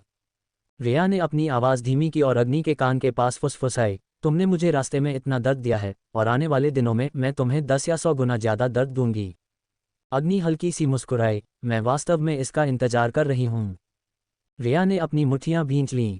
वह लापरवाह और खारिज करने वाला भाव क्रोध दिलाने वाला था। इंतजार कर रही हो तो तुम इसका इंतजार करती रहो। रिया ने अग्नि को पीछे छोड़ दिया, गुस्से से मुड़ी और चली गई। रिया ने फैसला किया कि वह अग्नि को यातना देने के लिए एक योजना बनाएगी, जिसमें हर दिन एक छोटा लक्ष्य और हर महीने एक बड़ा लक्ष्य होगा, ताकि अग्नि को हर संभव तरीके से यातना दी जा सके। रिया के जाने के बाद बाकी लोग चकित रह गए। पांचवी मिस च्यूलिंग रोने लगी, ये बहुत हो गया। वे हमें यहाँ कैसे रहने दे सकते हैं? हम परिवार की दूसरी शाखा हैं आखिरकार। दादी झाओ भी क्रोधित लग रही थी। पांचवी मिस, मैं अभी बूढ़ी औरत को देखने जा रही हूँ और उनसे पूछूंगी कि आखिर क्या हुआ। अग्नि हल्की सी मुस्कुराए, इतनी जल्दी क्या है? पांचवी मिस, क्या ये जरूरी नहीं है? यह मुझे चिंता से पागल कर रहा है। अंदर जाओ और सामान खोलो, अग्नि ने सरलता से कहा। लेकिन च्यूलिंग कुछ कहना चाहती थी, लेकिन अग्नि ने उसे टोक दिया। क्या तुम्हें लगता है कि बूढ़ी औरत को इस बारे में पता नहीं होगा? अग्नि ने उपहास किया। वह शक्तिशाली बूढ़ी औरत जो जिंदगी से ज्यादा ताकत को महत्व देती है, क्या वह दूसरों को फैसला करने देगी? दादी, च्यूलिंग आश्चर्य से चिल्ला उठी। उस समय बूढ़ी औरत पांचवी मिस के लिए कितनी अच्छी थी। उसने उसे कितना बिगाड़ा था। वह व्यावहारिक रूप से उसे फीनिक्स कबीले के सभी संसाधन देना चाहती थी, लेकिन अब तुम्हारी युवा महिला वास्तव में बेकार नहीं है, अग्नि ने एक शांत मुस्कान के साथ कहा। हर 30 साल में चीजें बदल जाती हैं, बस इंतजार करो और देखो। अग्नि के समझाने के बाद सभी तुरंत समझ गए, ये बिल्कुल सही है। उनकी युवा महिला अद्भुत है। अपनी खेती फिर से शुरू करने के कुछ ही महीनों के भीतर वह पहले ही 9 सितारा स्पिरिट मास्टर दायरे तक पहुंच चुकी थी। अकादमी के मानकों के अनुसार उनकी पांचवी युवा महिला, जो केवल 13 साल की है, पहले ही एक मध्यवर्ती अकादमी से स्नातक हो सकती है और बस इंपीरियल अकादमी के लिए प्रवेश परीक्षा देने की प्रतीक्षा कर रही है। इस तरह से सोचने पर सभी ने राहत महसूस की। पांचवी मिस के अपनी प्रतिभा की खेती के स्तर को फिर से हासिल करने की खबर बाहर आने के बाद उन लोगों के चेहरों के बारे में सोचने मात्र से हर कोई बेकाबू उत्साह से भर जाता है, जिससे वे लगभग खुशी से उछल पड़ते हैं। हाँ, ये सही है, बस इंतजार करो और उनके चेहरे देखो। मैं इसे देखने के लिए इंतजार नहीं कर सकती। एक बार झाओ मामा और च्यूलिंग ने अपना संयम हासिल कर लिया तो वे ऊर्जा से भर गए। किसी ने खरपतवार खींची, किसी ने छत की मरम्मत की और किसी ने मेज और कुर्सियों को पोंछा, हर कोई अपने कार्यों में व्यस्त था। रिया के जाने के बाद उसने नौकरानियों और आयाओं के एक बड़े समूह का नेतृत्व पहली मैडम के फिक्स्यू टॉवर तक किया। माँ, रिया ने एक तितली की तरह पहली मैडम की ओर तेजी से उड़ान भरी, उनकी बांह पकड़ी और कोमलता से कहा, माँ, अंदाजा लगाए कि मैं कहाँ से आई हूँ। पहली मैडम बूढ़ी औरत के ध्यान कक्ष से अभी अभी लौटी थीं। रिया को इतना खुश देखकर उन्होंने अपनी उंगली से अपनी नाजुक बेटी को हल्के से थपथपाया। अग्नि के बारे में क्या? माँ, आप इतनी होशियार कैसे हो सकती हैं? आप सच में मेरी सबसे प्यारी माँ बनने के लायक हैं, रिया ने लाड़ प्यार और कोमल तरीके से कहा। पहली मैडम ने मुस्कुराते हुए पूछा, उनका परिवार कैसा है? हा, रिया अपनी हंसी नहीं रोक पाए। जब हम जागीर में दाखिल हुए तो हम सीधे साइड गेट से गए। उन्होंने मुख्य द्वार भी नहीं खोला। फिर हम उन्हें पूरे रास्ते जीर्ण शीर्ण और ढहते हुए जिंगग्युन आंगन तक घसीटते हुए ले गए। हा, जिंगग्युन, जिसका मतलब है टूटता तारा। माँ, क्या आपको नहीं लगता कि इस आंगन का नाम विशेष रूप से अग्नि के लिए चुना गया था? कभी राजधानी में चमकने वाला सबसे चमकीला तारा एक पल में जमीन पर गिर गया, धूल के समान। पहली मैडम ने धीरे से रिया की भौं को छुआ। कम हंसो। रिया ने उपहास किया, मुझे क्यों रुकना चाहिए? मैं अपने घर में जब चाहूं हंस सकती हूँ। वह अब मेरा क्या कर सकती है? इसके अलावा अगर वह मुझे सुन भी ले तो क्या? ये बेकार इंसान अब मेरा क्या कर सकता है? मैं उसे थप्पड़ मार कर उड़ा सकती हूँ। मैं न केवल यहाँ हंसती हूँ, बल्कि मैं उसका मजाक उड़ाने के लिए उसके ठीक सामने भी जाती हूँ। उसकी प्रतिक्रिया क्या थी? पहली मैडम की गहरी काली आंखों में एक गहरा रंग दिखाई दिया। उसकी किस तरह की प्रतिक्रिया हो सकती है? उसने शांत और संयमित होने का दिखावा किया, लेकिन वह मन ही मन बहुत गुस्से में थी। वह मेरे सामने असहाय थी और केवल चुपचाप पीड़ा सह सकती थी। हा, माँ, आप नहीं जानती कि अग्नि कितनी निराश थी। हा, किसने सोचा होगा कि वह 5 साल पहले इतनी उज्ज्वल और चकाचौंध करने वाली थी। उस समय अग्नि की आंखें ब्लेड की तरह गहरी और ठंडी थीं। यहाँ तक कि वह खुद भी उसकी एक झलक के बाद कांप उठेगी और आशंकित महसूस करेगी। क्या वह सचमुच इतनी दयनीय हो गई है? पहली मैडम ने पूछा, जो स्पष्ट रूप से लापरवाही से पूछ रही थीं। बेशक, चलो माँ, चलो देखते हैं कि वे कितने दुखी हैं। बिना किसी जवाब का इंतजार किए रिया ने पहली मैडम का हाथ पकड़ लिया और जिंगयुन आंगन की ओर चल दी। रास्ते में रिया अपना उत्साह नहीं रोक पाई। उसने कहा, जिंगयुन आंगन इतने सालों से वीरान पड़ा है। वहाँ घास एक इंसान जितनी लंबी है। हर जगह सांप, कीड़े, चूहे और चींटियां हैं। और यह इतना दूर है कि इसे ढूंढना लगभग नामुमकिन है। क्या अग्नि की खूबसूरत माँ डरपोक, काया और साफ सफाई को लेकर बहुत सचेत नहीं है? मैं देखना चाहती हूँ कि वे कैसे रहते हैं। रिया को लगा कि अग्नि पहले जरूर नाटक कर रही थी। जैसे ही वह मुड़ी, वह रोने लगी होगी। जिंगयुन आंगन के दरवाजे कसकर बंद थे, जो ऐसा लग रहा था जैसे इसे दुनिया से अलग कर रहे हों। माँ, चलिए चुपके से इस दरवाजे को खोल देते हैं। अग्नि को छिपने का समय नहीं मिलेगा और वह जरूर अपना सबसे अस्त व्यस्त रूप दिखाएगी। हा हा हा। ऐसा कहते हुए रिया ने पहली मैडम का हाथ छोड़ दिया, उत्साह से दौड़कर आए और दरवाजे पर जोर से लात मारी। धड़ाम, पहले से ही सड़ा हुआ लकड़ी का दरवाजा लात मारने से खुल गया, जिससे एक छेद बन गया और रिया का पैर अंदर फंस गया। इससे पहले कि रिया अपना पैर पीछे खींच पाती, पूरा दरवाजा आगे की तरफ झुक गया। रिया भी खुद को रोकने में असमर्थ रही और आगे की तरफ गिर पड़ी। तनाव के बीच रिया ने हाथ बढ़ाकर अपने बगल में खड़ी कईयू को पकड़ लिया। बेचारी कईयू, जो एक साधारण इशारे से रिया को आसानी से स्थिर कर सकती थी, उसका भी संतुलन अचानक बिगड़ गया, क्योंकि उसने किसी ऐसी चीज पर पैर रख दिया था जिससे वह भी लड़खड़ा गई। वे दोनों लड़खड़ाए और आगे की तरफ गिर पड़े। छठी मिस। उनके पीछे खड़ी नौकरानियां और नौकर घबरा गए। उन्होंने हड़बड़ाहट में रिया के कपड़े पकड़ लिए, लेकिन अब तक बहुत देर हो चुकी थी। रिया दरवाजे से टकराकर गिर गई। वह स्तब्ध और भ्रमित थी और पूरी तरह से अस्त व्यस्त दिख रही थी। उसके पीछे खड़ी नौकरानियां और नौकर, पता नहीं उन्होंने किस चीज पर पैर रखा था, अचानक सभी एक आश्चर्यजनक गति से आगे की तरफ गिर पड़े, जैसे उन्हें कोई नियंत्रित कर रहा हो। धड़ाम धड़ाम धड़ाम। पहली मैडम इस बार एक बड़ा जुलूस लेकर आई थी, इसलिए कुल मिलाकर 12 नौकरानियां और नौकर थे। अब सभी 12 लोग नीचे गिर पड़े और रिया के ऊपर आ गिरे। इसके अलावा वह जोर से गिरी, इसलिए टक्कर स्वाभाविक रूप से काफी गंभीर थी। धड़ाम, एक शरीर उससे टकराया। दर्द। धड़ाम धड़ाम धड़ाम, दर्जन भर से अधिक शरीर उसके ऊपर आ गिरे, जिससे रिया दर्द से लगभग रो ही पड़ी। पहली मैडम, जो पीछे की कतार में खड़ी थी, अविश्वास से अपने सामने का दृश्य देख रही थी। वह पूरी तरह से स्तब्ध थीं। पुनश्च आज शुक्रवार है। क्या आप सभी नन्हे फरिश्ते स्कूल से वापस आ गए हैं? मैं 20 भाग्यशाली पाठकों को एक परिचित चेहरा पुरस्कार देने जा रही हूँ। हमेशा की तरह वही नियम, टिप्पणियों की झड़ी लगा देते हैं। टिप्पणियों में पूरी स्टार रेटिंग देना याद रखें। मैं बहुत परेशान थी जब पहले किसी ने दुर्भावनापूर्ण रूप से मेरा स्कोर कम कर दिया था। ओह, और अपने सिफारिश टिकटों के साथ वोट करना मत भूलना। पहली मैडम ने अपने सामने के दृश्य को अविश्वास से देखा। रिया उसे दूसरी पत्नी का मजाक उड़ाते हुए देखने के लिए लेकर आई थी, लेकिन कमरे में प्रवेश करने से पहले ही वह खुद सबसे बड़ा मजाक बन गई। पहली मैडम का चेहरा लाल हो गया, वह अविश्वसनीय रूप से शर्मिंदा थी। च्यूलिंग दरवाजे के पास छिप गई और रिया और उसके समूह को ऐसी दयनीय स्थिति में देखकर लगभग हंस पड़ी। उसने जल्दी से अपना मुंह और नाक अपने हाथ से ढक लिया, इस डर से कि वह जोर से हंस पड़ेगी। 5वीं मिस कितनी चतुर हैं। इसकी तुलना में खूंखार छठी मिस किसी बेवकूफ़ की तरह है। शोर सुनकर अग्नि और उसका परिवार आश्चर्यचकित लग रहा था और अंदर से बाहर आया।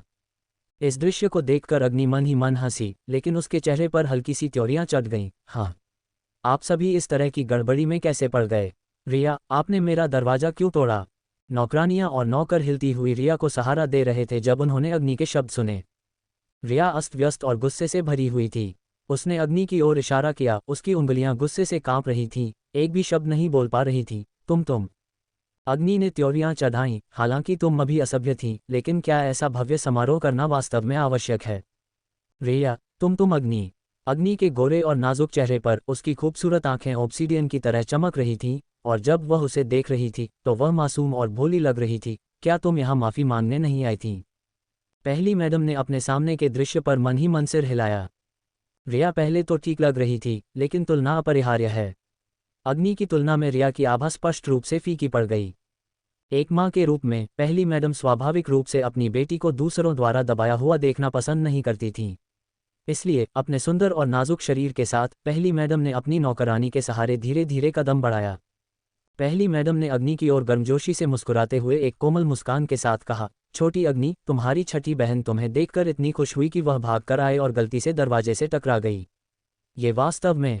पहली मैडम का चेहरा एक उज्ज्वल मुस्कान के साथ चमक रहा था और उनका रवैया गर्म और स्वागत करने वाला था। जैसे ही वह चली, उसने अग्नि की पतली बांह पकड़ ली, जो उसके बहुत करीब लग रही थी। छोटी अग्नि, आप दोनों बहनों को आपस में बहस करना और एक दूसरे को चिढ़ाना बहुत पसंद था। आप 5 साल बाद भी ऐसी ही हैं। ये स्पष्ट है कि आप इन 5 सालों के कारण अलग नहीं हुई हैं। आपकी मौसी वास्तव में खुश हैं। अग्नि ने पहली मैडम की ओर आधी मुस्कान के साथ देखा।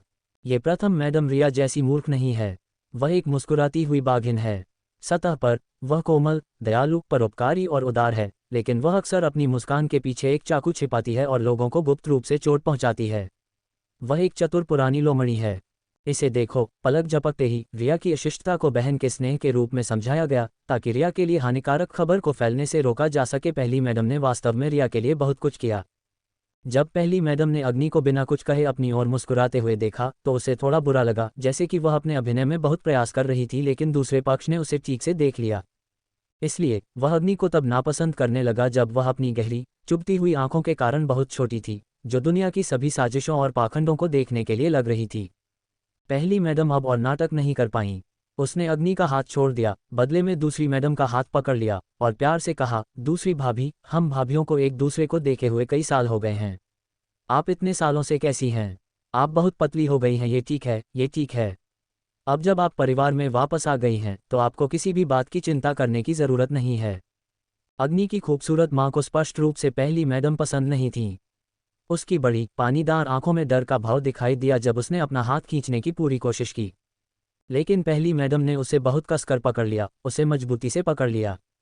सुंदर मां रोने के कगार पर थी, उसकी आंखें शरद ऋतु के पानी की तरह स्पष्ट अग्नि की ओर विनती कर रही थीं। अग्नि आगे बढ़ी और उसने सूक्ष्मता से पहली मैडम की कलाई पकड़ ली। क्या परिवार में लौटने का मतलब है कि हमें किसी बात की चिंता नहीं करनी चाहिए? तो क्या मैं पूछ सकती हूँ, आंटी, क्या हमारा फ्लावर बटरफ्लाई पवेलियन वापस किया जा सकता है? पहली मैडम का चेहरा सख्त हो गया। इसीलिए उसे अग्नि पसंद नहीं थी। वह लड़की हमेशा इतनी भोली और निर्दयी होती थी, मुखौटा फाड़ देती थी और दोनों के लिए चीज़ों को अजीब बना देती थी। इससे पहले कि पहली मैडम कुछ जवाब दे पाती, रिया ने उपहास किया, मैं 5 साल से फ्लावर बटरफ्लाई पवेलियन में रह रही हूँ। वह मेरा घर है। मैं तुम्हें ये क्यों दूँ? क्या तुम लुटेरे हो? तुम वापस आओ और हमारा घर लेने की कोशिश करो। लुटेरा? अब मुझे समझ में आया कि भेड़िया रोने का क्या मतलब है। अग्नि ने आधी मुस्कान के साथ कहा। ये देखकर कि रिया फिर से अग्नि से लड़ने वाली थी, पहली मैडम को सिरदर्द होने लगा। उसकी बेटी इतनी अधीर क्यों थी?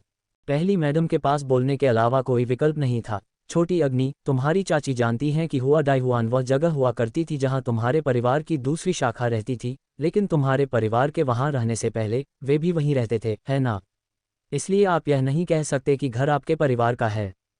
इसके अलावा उस समय तुम एक बेकार इंसान बन गई थी। तुम्हारा छोटा भाई गंभीर रूप से बीमार पड़ गया, तुम्हारी माँ को मानसिक बीमारी थी और तुम्हारे पिता गायब हो गए। उस समय बूढ़ी औरत को लगा कि घर अशुभ है और इससे दुर्भाग्य आया परिवार को। वह चाहती थी कि कोई इसमें आग लगा दे।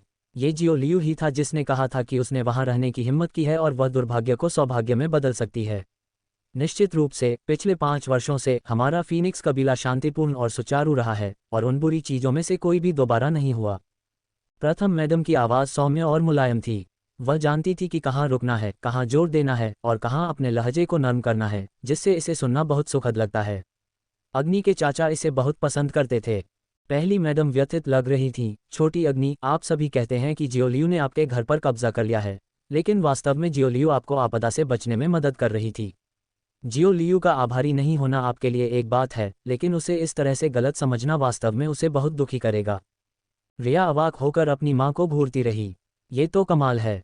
मेरी प्यारी माँ वास्तव में उसके बलपूर्वक कब्जा करने को किसी और का दोष लेने के रूप में चित्रित करने में कामयाब रही, जिससे काले को सफ़ेद कर दिया गया। इस तरह वह फ्लावर बटरफ्लाई पवेलियन पर कब्जा करना जारी रख सकती है और अग्नि न केवल उसकी निंदा कर सकती है, बल्कि उसकी आभारी भी हो सकती है। मेरी प्यारी माँ, आपकी बेटी ने बहुत कुछ सीखा है। सुंदर माँ बेहद चिंतित थी। उसके गोरे और नाजुक चेहरे पर पसीने की बूंदें दिखाई दे रही थीं। नहीं, नहीं, ऐसा नहीं है। रिया ने मजाक उड़ाते हुए अग्नि की ओर देखा। अपनी माँ को देखो। नहीं, नहीं, नहीं कहने के अलावा ऐसा नहीं है। वह और क्या कह सकती है? अग्नि ने रिया की ओर देखा। उसकी माँ खूबसूरत थी। रिया। अग्नि ने पहली मैडम की ओर आधी मुस्कान के साथ देखा। क्या फ्लावर बटरफ्लाई पवेलियन इतना अशुभ स्थान है? हाँ, पहली मैडम ने कहा, तुम्हारी बहन के आने के बाद समय समय पर सांप, कीड़े और कृंतक अंदर रेंगते थे, जो दर्शाता है कि यिन और जहरीली ऊर्जा कितनी भारी है। छोटी अग्नि, अब खुद को देखो, तुम कोई खेती नहीं है और तुम्हारी माँ का दिमाग ऐसा है। तुम्हारी चाची वास्तव में तुम्हारी भलाई के लिए ऐसा कर रही हैं। तुम उस घर में नहीं रह सकती। ओह, अग्नि हल्की सी मुस्कुराए, तो हम केवल इन जीर्ण शीर्ण घरों में ही रह सकते हैं। यहाँ तक कि मेज और कुर्सियाँ भी टूटी हुई हैं। क्या कटोरे और चॉपस्टिक सब टूट गए हैं? क्या आंटी अब घर की मालकिन हैं? क्या आप घर ऐसे ही चलाते हैं? शायद मुझे जाकर अंकल से बात करनी चाहिए। अग्नि के चाचा बिल्कुल सीधे इंसान नहीं थे, लेकिन वह अपनी प्रतिष्ठा को लेकर बहुत चिंतित थे, इसलिए उनसे निपटना मुश्किल नहीं था। प्रथम मैडम फैंग यानफेंग के स्वभाव को जानती थीं, इसलिए वह केवल अपने दांत पीस सकती थीं और सहमत हो सकती थीं। भले ही आपने इसका उल्लेख नहीं किया हो, आपकी चाची ने ये चीज़ें आपको बाद में भेज दी होंगी।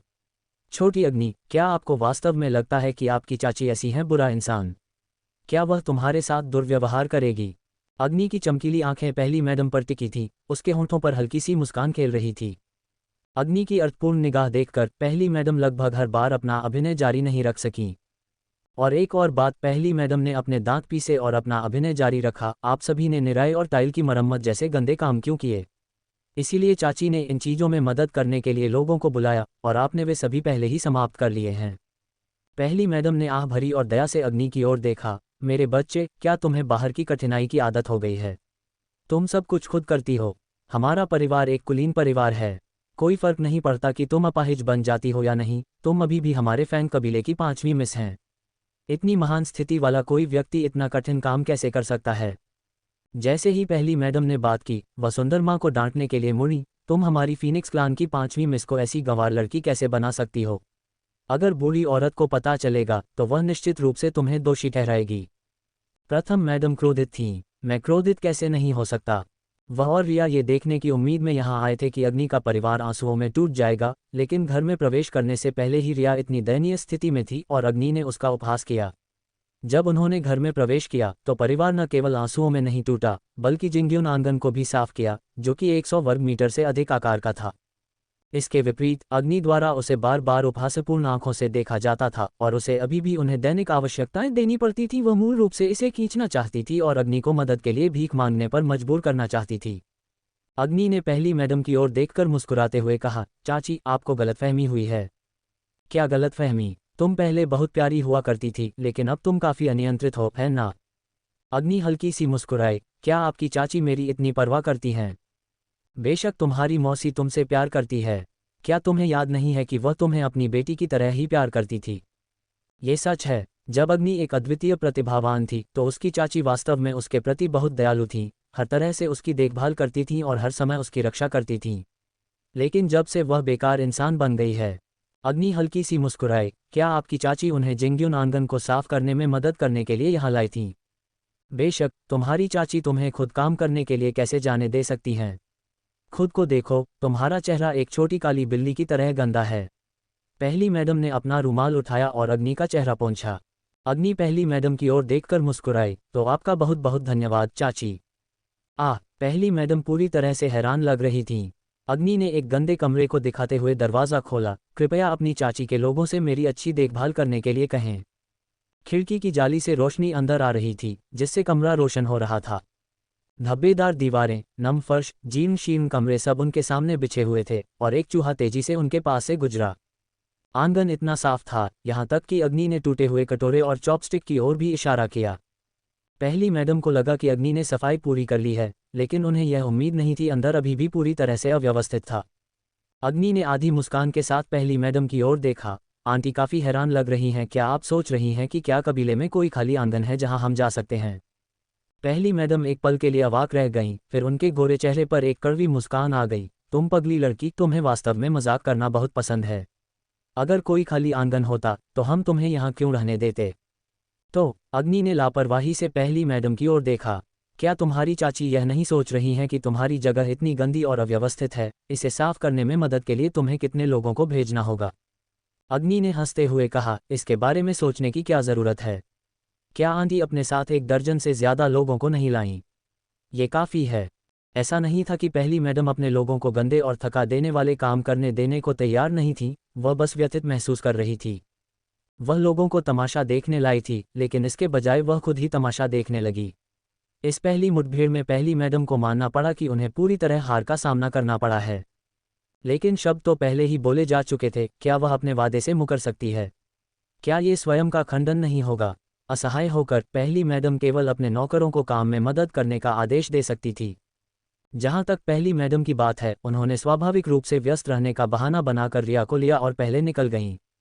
जाने से पहले पहली मैडम ने अपनी निजी नौकरानी गुई को एक अर्थपूर्ण नज़र दी। गुई तुरंत समझ गया और उसकी आंखों में एक जानी पहचानी मुस्कान आ गई। छठी युवती ने उन्हें रुकने और काम करने के लिए मजबूर किया, इसके परिणाम संभवतः वह सहन नहीं कर पाएगी। साफ सफाई में मदद करते समय ग्रैनी गुई और अन्य लोगों ने बहुत मेहनत की, कम से कम उन्हें अच्छा शो दिखाने का अच्छा काम करना था, है ना? लेकिन अगर आप कोई काम तब छुपकर करते हैं जब कोई नहीं देख रहा होता है, तो किसी को पता नहीं चलेगा। जल्द ही जिंगयुन आंगन को पूरी तरह से साफ कर दिया गया और बर्तन, पैन और व्यंजन जैसी दैनिक आवश्यकताएं एक एक करके पहुंचाई गईं। टूटे हुए दरवाजे वाले मास्टर को भी जल्दी से भेज दिया गया। आखिरकार पहली मैडम चिंतित थीं। उसे चिंता थी कि अगर दूसरों ने पूछा कि जिंगयुन अकादमी का गेट क्यों गायब है, तो अग्नि उन्हें दृश्य का वर्णन करेगी, जिससे रिया का चेहरा खराब हो जाएगा और वह हंसी का पात्र बन जाएगी। Fix you tower. रिया गुस्से में झुकने वाली कुर्सी पर बैठी और पहली मैडम को घूर कर देखा। क्या हम इस बात पर सहमत नहीं हुए थे कि उन्हें अच्छा जीवन नहीं देंगे? हम उन्हें दैनिक आवश्यकताएं क्यों भेज रहे हैं? हम ग्रैनी गुई और अन्य लोगों से काम क्यों करा रहे हैं? क्या अग्नि इसके लायक है? पहली मैडम ने असहाय होकर रिया की ओर देखा। 5 साल बीत चुके हैं। हालांकि खेती के मामले में अग्नि बेकार है, लेकिन उसके पास अभी भी एक प्रतिभाशाली व्यक्ति का दिमाग है। छठे भाई, तुम उसे हरा नहीं सकते क्या? रिया, वह छोकरी अचानक खड़ी हो गई और गुस्से से पहली मैडम को घूर कर देखा। माँ, तुम अपनी बेटी को इस तरह से नीचा कैसे दिखा सकती हो? तुमने मेरी तुलना उस निकम्मे इंसान से की। तुम मुझे इतना नीचा देखती हो, और तुमने भी कहा मैं उसे हरा नहीं सकता। रिया सच में गुस्से में थी, उसने अपनी माँ द्वारा अपमानित महसूस किया। पहली मैडम ने आह भरी और अपनी भौहों के बीच धड़कते दर्द को महसूस करते हुए अपना माथा रगड़ा। तुम। तभी ग्रैनी गुई नौकरों के एक समूह के साथ लौट आईं। वे सभी गंदे और अस्त व्यस्त थे। पहली मैडम ने उन्हें जल्दी से नीचे जाकर नहाने को कहा। जल्दी से नहाने के बाद ग्रैनी गुई पहली मैडम से मिलने आईं। क्या सब कुछ तय हो गया है? पहली मैडम ने अपने पतले नाजुक हाथ में सफ़ेद चीनी मिट्टी के कप में सुगंधित चाय का प्याला पकड़ा हुआ था। चाय की पत्तियां पन्ना हरी और चमचमाती हुई थीं। उसकी सफ़ेद पतली छोटी उंगली पर माणिक की अंगूठी चमक रही थी। ये सब हो गया है। ग्रैनी गुई के चेहरे पर एक आत्मसंतुष्ट मुस्कान आ गई। जब कोई नहीं देख रहा था तो मैंने सब कुछ दफन कर दिया। अब परिवार की दूसरी शाखा के उन लोगों के रोने का इंतजार करें।